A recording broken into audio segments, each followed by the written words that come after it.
When you hear the word suburb, what comes to mind? Do you think of a smaller community outside a large city? Quiet, family-oriented, gated community, white picket fence? This may be for many, however, this is a very different situation for many who live in favelas. I would like to discuss today with you favelas, as well as the poor conditions, the violence in the favelas. On top of that, I'd like to go in depth with the relief efforts that are being made to help restore the violence and the poverty in these communities. What exactly is a favela? The word favela is Portuguese in origin, meaning a small shanty town in Brazil, generally an urban area.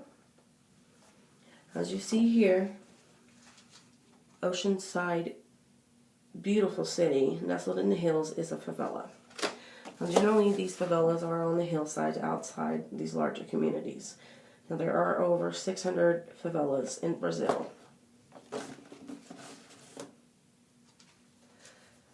Favelas came about in the 19th century by soldiers after the war who had nowhere to go and no place to live. They headed for the hills and created these favelas to live in, as well as former slaves who had nowhere to go, no land ownership, and no jobs. Now, according to the Brazilian Institute of Geography and Statistics, as of December of 2012, 6% of the population lives in these favelas, in what some people would call slums. That is 11.4 million out of 190 million of Brazilians. Now, 70% of these favela descendants are African descent. Now, the horrible conditions of these favelas are unspeakable. Some have no running water, no electricity.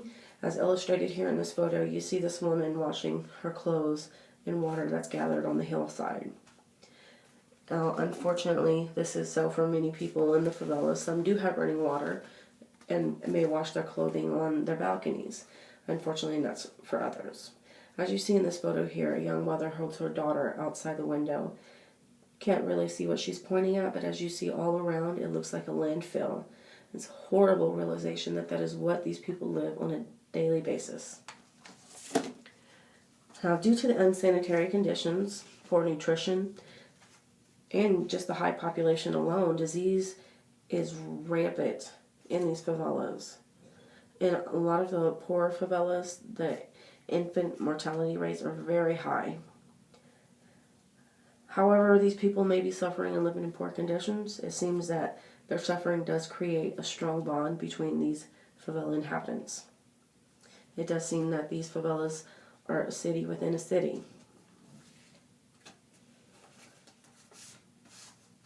Now, the violence in these favelas is unreal. Imagine stepping outside your door and hearing gunshots or bullets flying by your head. It would be unspeakable for most of us. But this is what many go through on a daily basis.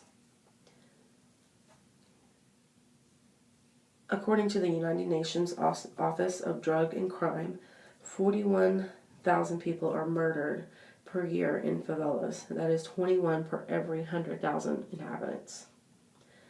And 19% of Rio's population does live in favelas. Most are poor males between 15 to 30 years of age, and the gang members usually are estimated to not even live to see their 21st birthday. According to Inspector Cara from the Rio Police, 50% of the favelas are ran by gang members and drug dealers, and the other 50% are ran by corrupt police. He says that 12,000 children die yearly, and out of all the weapons they take out of these favelas from the drug dealers or the corrupt police, there are enough weapons to facilitate a small army. However, a lot of these weapons are put back into the hands of the favelas, of the gang members and drug dealers in the favelas, either by the corrupt police or gang members shoot down police and take them. As you see here illustrated in this photo, there are many drug dealers and gang members being arrested, and directly under it there is a funeral of their loved ones here in this picture due to the violence in the favelas. Now there is order trying to be restored back into the favelas, as you see here.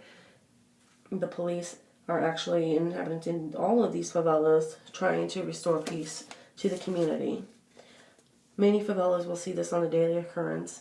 Out of the 600 favelas, 23 have been restored, and they hope to have over 40. And this is due to the 2014 World Cup, as well as the Olympics coming to Brazil in 2016. The Brazilian government has high regards for tourism in the favelas. It's become really popular in the past few years. The Rio Top Tour project promotes thousands of dollars to these favelas to help bring relief and aid to these favelas so they can have tours throughout the favelas. The government alone has spent over $145,000 in efforts to help aid over 5,000 in one favela alone. It's sad that they're bringing relief to these favelas due to these events, but it's great to hear that they are making efforts, as well as many volunteers around the world, such as Australia's 101 sends volunteers to help with aid, education, and help also with painting houses and bringing running water and electricity to these communities. It's very sad to see these conditions in the favelas, and it makes you wonder what we all can do together to make this world a better place.